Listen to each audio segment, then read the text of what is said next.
You are in Beijing for the Olympics. That's correct. Yeah, we're in Beijing, China, for the 2022 Winter Olympics, where I'm going to be competing on February 8th in parallel giant slalom. Tell me, the obvious question here, right, is how does it feel to make it to Beijing?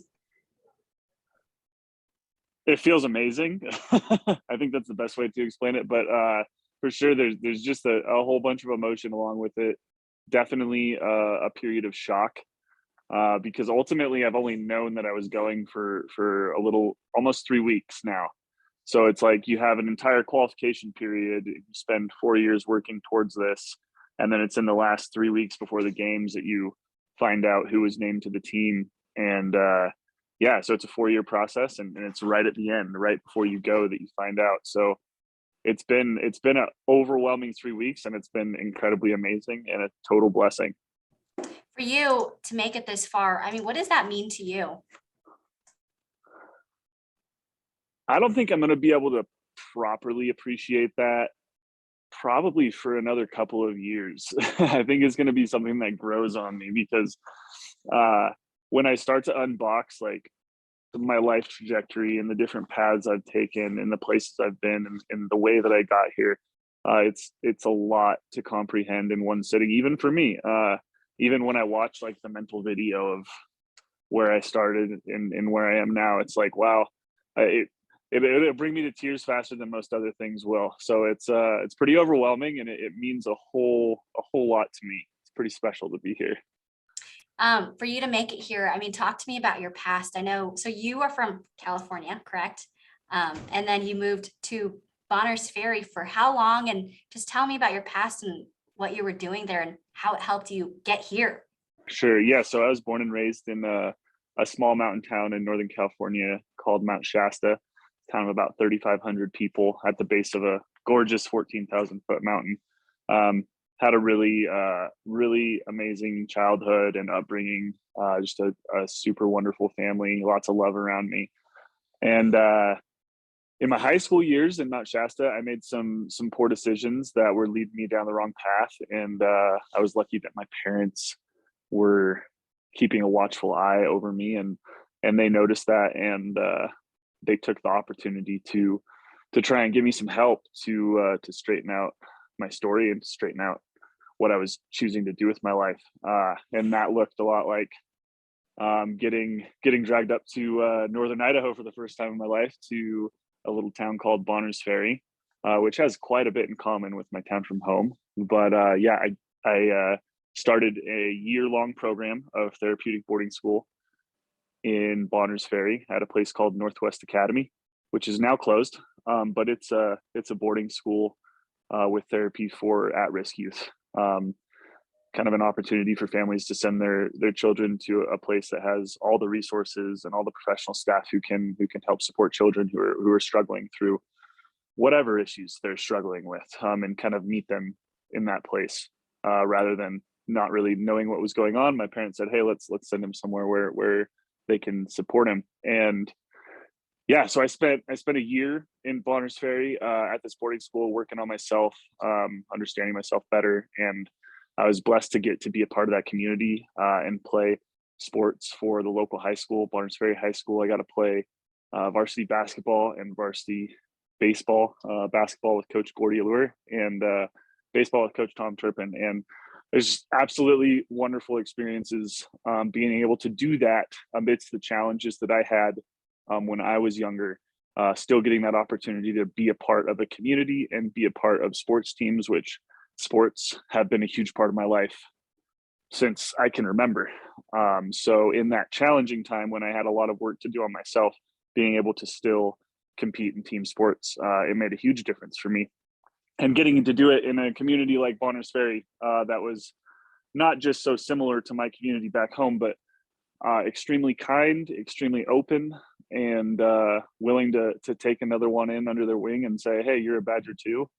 And that was super special to me. And there's so many names that come to the top of my head, but for sure Coach Turpin and Dan Tadlock and the whole Watt family, and Kyle Watts. There's just a lot of wonderful people from Boundary County that are near and dear to my heart, that yeah, I still talk to you to this day. Anyways, I think that answers your question. Yeah. So can you, if you feel comfortable going into your past and, what you went through to have to go to this boarding school? Yeah, no, definitely. For me, I had some traumatic childhood experiences that were things that, ultimately I was never willing to share with the outside world. And I had kind of made a promise to myself in a pact, like these are things that I'm gonna put away and I'm not gonna take out. And those experiences, I'll keep near and dear to my heart. I probably won't share here in this capacity, but really those experiences and trying to not share them, trying to keep them hidden, and trying to make sure to the best of my ability that nobody would ever find out about those traumatic experiences that occurred in my life. That process became very, very challenging for me as I got older. It was harder. It felt like I was living a lie, and it felt like I was spending more time acting and putting on a show and putting on a face for the crowd and smiling than I was being true and being honest to myself. And so without knowing it, just that process of kind of really trying to fake a smile and act, and play a part within my community and within my sports and athletics and school, that was super challenging. And I think I was looking for outlets, really. I was looking for ways to deal with the stress of that and the emotional trauma and turmoil of that. And so, for sure, going down the path of drugs and alcohol and partying and getting caught up in that, and being from a family that was religious Christian, and definitely didn't there was no room for those decisions to be made in my upbringing. And so my parents were pretty quick on it to say, hey, like, there's got to be something going on with him and we don't know what it is, and we'd like to figure out the best way to help him. But yeah, I got myself into a fair bit of trouble. Nothing crazy, I don't think, but I got in trouble with the law a couple times. And at the time in California, if you get in trouble for the same thing, drinking and partying multiple times in a short period of time, they start taking steps. And so the state of California was ready to put me in a program that they choose. So they put you in a sheriff's ran program somewhere in California and say, we're going to put you in this place until you can figure your act out. You haven't done anything terribly wrong, but we see a chance to reform, and that's what we want to do. And it was at that point that my parents said, hey, let's try to send him to a place that we think is going to be a little more healthier for him to grow and to create some real progress and get some traction. And yeah, that was pretty much, that decision was made the middle of my senior year of high school in California.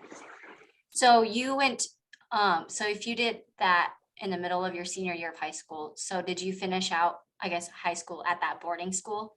Yeah, I did. Ultimately, I was pretty much finished credit wise and GPA wise. Academically, I had done the work that I needed to do to graduate, but yeah, my family had just said, like, yeah, he could graduate this year, but let's give him the best opportunity for success. And that was a decision made out of love and made out of care, and no doubt a hard and thoughtful process that my parents and my family went through to make that hard decision to send me to an additional year of school. But yeah, it gave me an opportunity to get better at a lot of things, math being one of them.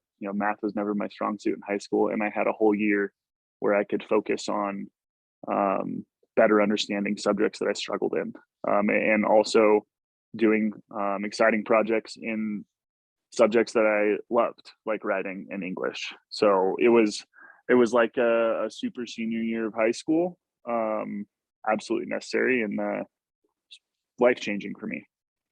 What year did you go to school there? I graduated in March 2009, which means I would have showed up there right around February in 2008. Everything that you've been through, do you credit those who you met in Bonners Ferry for where you are today? I mean, definitely. And I think the only thing I would change in that statement is when I look at the road that it's taken to get here, I think there's a very long list of people who have been invaluable to my growth and my understanding of life and my ability to continue persevering and pursuing this dream. And undoubtedly there's a list of people from Bonners Ferry that were a huge part of that, and that year was a sort of catalyst for me, you know. So it was really a place for me to pivot my direction in life and to gain traction and start moving in a new direction. And so I definitely give a lot of credit to the entire staff at Northwest Academy, to my friends and coaches who I got to work with in Bonners Ferry, and just the whole community there for being open to, you know, taking me in and letting me be a part of the fold. What do you want to say to the community of Bonners Ferry now that you're in Beijing? We made it. Thank you guys so much for supporting me in one of the more challenging times of my life, and for letting me in and letting me be a part of the community. I miss you guys. I miss Bonners Ferry. I miss Northern Idaho. I can't wait to come back up there and say hi. It's been way too long. And I hope you're all well in the midst of this pandemic. And I hope you're all taking care of each other like I know you probably are, and just staying healthy and being there in this this challenging time. Perfect. Where are you living now? Back in California? Yeah, in California. Okay, perfect. I guess anything else that you want to say about this journey to get you to Beijing and what you hope for? Not too much that I can think of. Like I said, I'm exceedingly excited, over the moon excited to be here, and we're training for the next 5 days. The next 4 days we're training, but tomorrow we have opening ceremonies, which I'm super excited about. It's a huge part of the games, and I want to go experience that. So you can look for me. I'll be trying to wave. I'll be the super tall guy in the same outfit as everyone else. We're definitely not supposed to take our masks off, but if I see a camera, I will do my best to wave, and hopefully you can see the gratitude in my eyes, and the thanks that I'm giving everyone who's been a part of this journey to get me here. Perfect. Anything else you can say about your experience in Beijing right now? It's been super busy since we got to China, but the accommodations, the snow surface, everything they've done to prepare the games for us to have a successful time here, competing on this international stage, they've done a wonderful job. And the food's good. We have access to food all day, which is really, really important thing when you're an athlete. But all in all, I've been exceedingly happy with my time here in Beijing. Say the one thing is, it is extremely cold, something that Northern Idahoans and Eastern Washingtonians know a lot about. Is cold up here. We've been sitting right between 0 and 9 degrees each day. So it's not in the negatives, but it's cold. When did you get there? We got here about 7 a.m. on February 1st, and today is February 3rd here. Okay. Wow. About the same time. So 48 hours ago. Yeah. I guess, one last question for you. From when you were that youth in high school, did you ever see yourself getting to this point? It's kind of hard to say yes without sounding arrogant, which hasn't been a part of it. I've had this dream since I was a little boy, and the dream came before my problems started and stayed with me after them. So that dream has always been a fire inside, and it's always burned really hot. And I guess for me, I always felt confidently drawn towards this dream, very confidently drawn. Like, I don't know how we're going to answer all the questions. I don't know what problems we're going to meet along the way. I know that it's going to be hard. I know that there's going to be a lot of work to put into it, but I'm committed to seeing this through and doing what that takes. And then in the process, I think the years tack on, year after year. You're like, wow, I didn't really know what I was signing up for back then when I felt that way. I didn't actually know what that meant. And so in one sense, when you're young, it's almost like you're looking into this dream from the outside. And then once you've lived it, when you're living it, when you're actually in the moment, you're like, wow, this is that thing that I talked about. This is that thing that stayed with me through the hard times and stayed with me through all the struggle and through all the challenges. And now I'm here, and that's pretty special. You didn't feel like you were, afraid of losing that dream while you're going through that tough time? For sure. There's definitely been moments of uncertainty, and there's been, moments where life throws something at you that you don't have an immediate answer to. And I think that's where there's so much positivity and energy out there about living in the moment, about not tripping about the future and not living in the past. And I think that, a lot of the value in that comes from, you can't really know specifically what's around the corner, and you know what you've learned from the past, and you have to do your best, with your boots on the ground, like right here where you are, to try and make sense of the whole story. And that doesn't mean that you have the answers. It just means that you're doing your best to get one step closer to the answers. Perfect.